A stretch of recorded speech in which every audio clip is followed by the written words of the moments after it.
Ex cheated on me with her cousin and expected to save face? I think not. For context, it was her cousin-in-law. Let's start this story by saying this happened 12 years ago. I'm now happily married with 3 children and regret absolutely nothing. I was with my new ex for 3 years. I had noticed that she was being extremely controlling. I was expected to give every little detail of my day and tell her my schedule in advance, and if I deviated from that, she would be very upset. She chalked it up to just bad feelings she was having and shrugged it off as her paranoia for past relationships of infidelity. I had never once cheated or strayed, and I never gave her a reason to act like this. It felt unbecoming of my fiancé to act in such a way. Now this is where it gets juicy. After she had asked for my schedule to make plans, as mine tends to be more hectic than hers, I noticed she was texting someone. In my line of work, if I put in more than 40 hours, I have the ability to take time off at will as long as the work is completed at a later date. I was very good friends with a brother and still am. We laugh about this to this day, and he actively reminds her of it. I messaged him stating I wanted to do something special for her a little bit earlier than our anniversary to make sure it was a special surprise.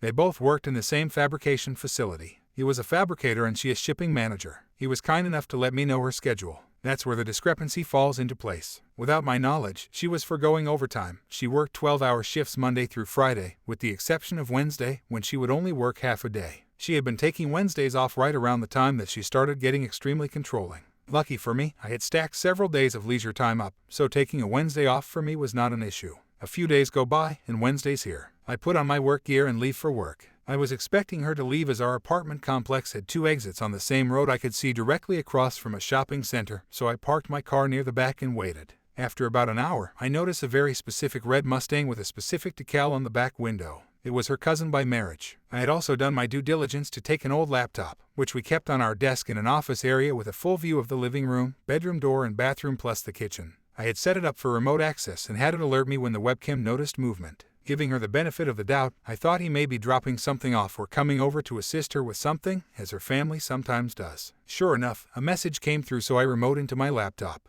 He walks through the door without skipping a beat. She unbuttons his shirt and begins kissing him. I created a URL link for the live stream, and as she was preoccupied, we had a family group text and a friend group text. They were both part of it, but at the current time, they were currently indisposed and didn't look at their phones. They didn't even wait. They could have gone to the bedroom, but no, they decided to get freaky deaky right there on the couch. I sent the link off to the friend group chat and the family group chat. Within minutes, I'm getting calls nonstop from friends and family alike. There was no turning back. She was getting blown up, but she was ignoring her phone. Not until the 4th or 5th call came through did they decide to take a break. For context, the state I live in allows recording of personal property regardless of occupancy. I was the only one on the lease. She wasn't allowed to be on the lease because of poor credit. The call she had picked up was from her cousin's mother who she was banging. She answers the phone on speaker, and I kid you not, the first words out of his mother's mouth were, "Stop fucking my son." They both became rigid, and she began to stutter over her words, saying, "What are you talking about?" etc. The mother then divulged that there was a live feed of them sent out by me to her family. She grabbed every pillow off the couch and covered herself up.